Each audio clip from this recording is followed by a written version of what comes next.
नमस्कार दोस्तों, आज की इस वीडियो में देखने वाले हैं 30 महत्वपूर्ण जीके जीएस क्वेश्चंस जो कि हाल फिलहाल के एग्जाम के लिए काफ़ी महत्वपूर्ण होने वाला है। तो चलिए बिना देरी किए जो है इस वीडियो को शुरू करते हैं। इस वीडियो का पहला सवाल है, भारत का संविधान कब लागू हुआ? ऑप्शन ए है 15 अगस्त 1947, ऑप्शन बी है 26 जनवरी 1950, ऑप्शन सी है 26 नवंबर 1949 और ऑप्शन डी है 2 अक्टूबर 1950। तो आपको याद रखना है भारत का संविधान कब लागू हुआ, तो यह हुआ था 26 जनवरी 1950 को। ऑप्शन नंबर बी जो आपका 26 जनवरी 1950 यह बिल्कुल सही जवाब हो जाएगा। चलिए इसी के साथ हम लोग अगले क्वेश्चन पर बढ़ेंगे। दूसरा आपका सवाल है, भारत माता परियोजना जो है किससे संबंधित है? तो आपको याद रखना है भारत माता परियोजना किससे संबंधित है, तो यह है सड़क विकास से। ऑप्शन नंबर बी जो आपका सड़क विकास यह बिल्कुल सही जवाब हो जाएगा। चलिए इसी के साथ अगले क्वेश्चन पर बढ़ेंगे। 3 नंबर आपका सवाल है, भारतीय रिजर्व बैंक की स्थापना कब हुई? 1930, 1935, 1947 या फिर 1950 में? तो आपको याद रखना है भारतीय रिजर्व बैंक की स्थापना कब हुआ, तो यह हुआ था 1935 में। ऑप्शन नंबर बी जो है आपका 1935 यह बिल्कुल सही जवाब हो जाएगा। चलिए इसी के साथ अगले क्वेश्चन पर बढ़ेंगे। 4 नंबर आपका सवाल है, भारत का राष्ट्रीय गीत कौन सा है? तो आपको याद रखना है भारत का राष्ट्रीय गीत जो है इनमें से हो जाएगा Vande Mataram. Option number A जो है आपका वंदे मातरम यह बिल्कुल सही जवाब हो जाएगा। चलिए इसी के साथ अगले क्वेश्चन पर बढ़ेंगे। 5 नंबर आपका सवाल है, दशमलव प्रणाली का आविष्कार जो है किसने किया? तो आपको याद रखना है दशमलव प्रणाली का आविष्कार जो है किसने किया, तो यह किया था आर्यभट्ट ने। ऑप्शन नंबर ए जो आपका आर्यभट्ट यह बिल्कुल सही जवाब हो जाएगा। चलिए इसी के साथ अगले क्वेश्चन पर बढ़ेंगे। 6 नंबर आपका सवाल है कि सबसे भारी धातु जो है कौन सा है? सोना, प्लैटिनम, यूरेनियम या फिर टंगस्टर? तो आपको याद रखना है सबसे भारी धातु जो है इनमें से हो जाएगा यूरेनियम। ऑप्शन नंबर सी जो आपका यूरेनियम ये बिल्कुल सही जवाब हो जाएगा। चलिए अगले क्वेश्चन पर बढ़ते हैं। 7 नंबर आपका सवाल है कि पलासी का युद्ध जो है कब हुआ? आपको याद रखना है पलासी का युद्ध कब हुआ, तो यह हुआ था 1757 में। ऑप्शन नंबर ए जो आपका 1757 यह बिल्कुल सही जवाब हो जाएगा। चलिए अगले क्वेश्चन पर बढ़ेंगे। 8 नंबर आपका सवाल है कि कौन सा ग्रह लाल ग्रह कहलाता है? बृहस्पति, मंगल, शनि या फिर शुक्र? तो आपको याद रखना है लाल ग्रह जो है हम लोग इस मंगल ग्रह को कहते हैं। ऑप्शन नंबर बी जो आपका मंगल ग्रह यह बिल्कुल सही जवाब हो जाएगा। इसी के साथ हम लोग अगले क्वेश्चन पर बढ़ेंगे। 9 नंबर आपका सवाल है कि पानी का रासायनिक सूत्र क्या है? तो आपको याद रखना है पानी का रासायनिक सूत्र हो जाएगा H2O। ऑप्शन नंबर बी जो आपका H2O यह बिल्कुल सही जवाब हो जाएगा। चलिए अगले क्वेश्चन पर बढ़ेंगे। 10 नंबर आपका सवाल है कि भारत में प्रथम योजना कब शुरू हुआ? इस क्वेश्चन में मेरे ख्याल से कुछ जो है टाइपिंग में मिस्टेक हुआ है। चलिए इस क्वेश्चन को छोड़ देते हैं, अगले क्वेश्चन पर बढ़ते हैं। 11 नंबर आपका सवाल है कि भारतीय संविधान की प्रस्तावना में धर्मनिरपेक्ष शब्द कब जोड़ा गया? 1951, 1976, 1985 या फिर 1990 में? तो आपको याद रखना है भारतीय संविधान की प्रस्तावना में धर्मनिरपेक्ष शब्द जो है कब जोड़ा गया, तो यह जोड़ा गया था 1976 में। ऑप्शन नंबर बी जो आपका 1976 यह बिल्कुल सही जवाब हो जाएगा। चलिए अगले क्वेश्चन पर बढ़ जाते हैं। 12 नंबर आपका सवाल है कि चंद्रयान 3 जो है किस वर्ष लॉन्च हुआ? 2021 में, 2022, 2023 या फिर 2020 में? तो आपको याद रखना है चंद्रयान 3 जो है किस वर्ष लॉन्च किया गया था, तो यह किया गया था 2023 में। ऑप्शन नंबर का सी जो है आपका 2023 यह बिल्कुल सही जवाब हो जाएगा। चलिए अगले क्वेश्चन पर बढ़ते हैं। 13 नंबर आपका सवाल है कि दुनिया की सबसे लंबी दीवार जो है किस देश में है? भारत में, चीन में, जापान में या फिर रूस में? तो आपको याद रखना है दुनिया की सबसे लंबी दीवार जो है किस देश में है, तो यह चीन देश में है। ऑप्शन नंबर बी जो आपका चीन यह बिल्कुल सही जवाब हो जाएगा। चलिए अगले क्वेश्चन पर बढ़ेंगे। अगला आपका सवाल है कि पानी का उबलने का बिंदु जो है कितना डिग्री सेल्सियस होता है? तो आपको याद रखना है पानी का उबलने का बिंदु जो है कितना डिग्री सेल्सियस होता है, तो यह होता है 100 डिग्री सेल्सियस। ऑप्शन नंबर का बी जो आपका 100 डिग्री सेल्सियस ये बिल्कुल सही जवाब हो जाएगा। चलिए अगले क्वेश्चन पर बढ़ेंगे। 15 नंबर आपका सवाल है कि भारत में जीएसटी कब लागू हुआ? 2016 में, 2017, 2018 या फिर 2019? तो आपको याद रखना है भारत में जीएसटी जो है कब लागू हुआ, तो यह हुआ था 2017 में। ऑप्शन नंबर बी जो आपका 2017 यह बिल्कुल सही जवाब हो जाएगा। यदि आप लोग चैनल पर नए हो तो चैनल को जरूर से जरूर सब्सक्राइब कर लेना, क्योंकि इस चैनल पर इस तरीके का कंटेंट डेली लाते हैं। और वीडियो अच्छा लग रहा है तो वीडियो को भी लाइक कर देना।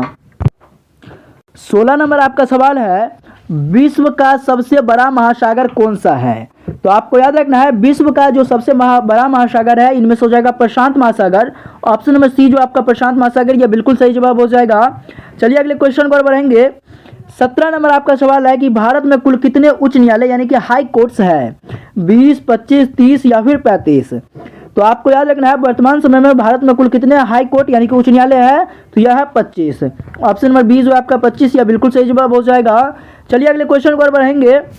सवाल है 18 नंबर कि मायोपिया जो है किससे संबंधित है, कान से, आंख से, त्वचा से या फिर दांत से। तो आपको याद रखना है मायोपिया जो है यह संबंधित है आंख से। ऑप्शन नंबर बी जो है आपका आंख या बिल्कुल सही जवाब हो जाएगा। चलिए इसी के साथ अगले क्वेश्चन पर बढ़ेंगे। सवाल आपका 19 नंबर सवाल है कि भारत का राष्ट्रीय जलचर कौन है। भारत का राष्ट्रीय जो है जलचर कौन है, तो यह हो जाएगा Ganga dolphin. Option number B जो आपका गंगा डॉल्फिन यह बिल्कुल सही जवाब हो जाएगा। चलिए अगले क्वेश्चन पर बढ़ते हैं। 20 नंबर आपका सवाल है कि क्रांति का अर्थ है परिवर्तन, उन्नति, विकास या फिर युद्ध। तो आपको याद रखना है क्रांति का जो अर्थ है यह होता है परिवर्तन। ऑप्शन नंबर ए जो आपका परिवर्तन यह बिल्कुल सही जवाब हो जाएगा। इसी के साथ हम लोग अगले क्वेश्चन पर बढ़ेंगे। 21 नंबर आपका सवाल है कि परमाणु बम जो है किस सिद्धांत पर काम करता है। तो आपको याद रखना है परमाणु बम जो है किस सिद्धांत पर काम करता है, तो यह करता है विखंडन पर। ऑप्शन नंबर ए जो आपका विखंडन सिद्धांत यह बिल्कुल सही जवाब हो जाएगा। चलिए अगले क्वेश्चन पर बढ़ेंगे। 22 नंबर आपका सवाल है कि विश्व का सबसे बड़ा जो है लोकतांत्रिक देश कौन सा है, अमेरिका है, भारत है, चीन है या फिर रूस है। तो आपको याद रखना है विश्व का सबसे बड़ा लोकतंत्र यानी कि लोकतांत्रिक देश कौन सा है, तो यह हो जाएगा भारत। ऑप्शन नंबर का बी जो आपका भारत यह बिल्कुल सही जवाब हो जाएगा। चलिए इसी के साथ अगले क्वेश्चन पर बढ़ेंगे। 23 नंबर आपका सवाल है कि भारत का जो है पहला उपराष्ट्रपति कौन था, राजेंद्र प्रसाद था या फिर डॉक्टर सर्वपल्ली राधाकृष्णन था या फिर जवाहरलाल नेहरू था या फिर अब्दुल कलाम था। तो आपको याद रखना है भारत का पहला उपराष्ट्रपति का बात किया जाए तो इनमें से हो जाएगा Sarvepalli Radhakrishnan. Option number B जो आपका सर्वपल्ली राधाकृष्णन यह बिल्कुल सही जवाब हो जाएगा। चलिए इसी के साथ अगले क्वेश्चन पर बढ़ेंगे। 24 नंबर आपका सवाल है कि भारत में मुद्रा जो है किस संस्था द्वारा जारी की जाती है। तो आपको याद रखना है भारत में मुद्रा किस संस्था द्वारा जारी किया जाता है, तो यह किया जाता है आरबीआई के द्वारा। ऑप्शन नंबर बी जो आपका आरबीआई यह बिल्कुल सही जवाब हो जाएगा। चलिए अगले क्वेश्चन पर बढ़ते हैं। 25 नंबर आपका सवाल है कि मानव शरीर में कुल कितनी हड्डियां होता है, 200, 206, 209 या फिर 201। तो आपको याद रखना है मानव शरीर में कुल कितनी हड्डियां होता है, तो यह होता है 206। ऑप्शन नंबर बी जो आपका 206 यह बिल्कुल सही जवाब हो जाएगा। चलिए अगले क्वेश्चन पर बढ़ेंगे। 26 नंबर आपका सवाल है कि कौन सा राज्य चाय उत्पादन में प्रथम है, बिहार, असम, महाराष्ट्र या फिर गुजरात। तो आपको याद रखना है कौन सा राज्य चाय उत्पादन में सबसे प्रथम है, तो यह हो जाएगा असम। ऑप्शन नंबर बी जो आपका असम यह बिल्कुल सही जवाब हो जाएगा। चलिए अगले क्वेश्चन पर बढ़ेंगे। 27 नंबर आपका सवाल है कि सीपीयू का पूरा नाम क्या है। ऑप्शन ए है central processing unit, option B है central power unit, option C है कंट्रोल प्रोसेसिंग यूनिट और ऑप्शन डी है सेंट्रल प्रोग्राम यूनिट। तो आपको याद रखना है सीपीयू का जो पूरा नाम है यह हो जाएगा central processing unit. Option number का ए बिल्कुल सही जवाब हो जाएगा। और आपको याद रखना है सीपीयू को जो है कंप्यूटर का मस्तिष्क यानी कि कंप्यूटर का दिमाग भी कहा जाता है। चलिए अगले क्वेश्चन पर बढ़ेंगे। 28 नंबर आपका सवाल है कि दुनिया की सबसे लंबी नदी कौन सी है। ऑप्शन ए है नील नदी, ऑप्शन बी है Amazon, option C Ganga, option D है आपका यांगत्से। तो आपको याद रखना है दुनिया की सबसे लंबी नदी की बात किया जाए तो यह हो जाएगा नील नदी और भारत की सबसे लंबी नदी की बात किया जाए तो गंगा हो जाएगा। चलिए अगले क्वेश्चन पर बढ़ेंगे। 29 नंबर सवाल है आपका कि विश्व पर्यावरण दिवस कब मनाया जाता है, 5 जनवरी, 5 जून, 10 जुलाई या फिर 15 अगस्त को। तो आपको याद रखना है विश्व पर्यावरण दिवस जो है यह प्रत्येक वर्ष 5 जून को मनाया जाता है। ऑप्शन नंबर बी आपका बिल्कुल सही जवाब हो जाएगा। अगर अभी तक आप लोग चैनल को सब्सक्राइब नहीं किए हो तो जरूर से जरूर चैनल सब्सक्राइब कर लेना। यह वीडियो का लास्ट सवाल 30 नंबर क्वेश्चन है कि आरबीआई का मुख्यालय कहाँ है, दिल्ली, मुंबई, कोलकाता या फिर चेन्नई। तो आपको याद रखना है आरबीआई का जो मुख्यालय है यह मुंबई में है। ऑप्शन नंबर का बी आपका बिल्कुल सही जवाब हो जाएगा। चलिए दोस्तों फाइनली जो है आप लोगों का 30 महत्वपूर्ण जीके जीएस हो गया है जो कि हाल फिलहाल के एग्जाम के लिए काफ़ी महत्वपूर्ण भी है। चलिए आज के लिए इतना ही रहने देते हैं, मिलते हैं नेक्स्ट वीडियो में, तब तक के लिए जय हिंद जय भारत।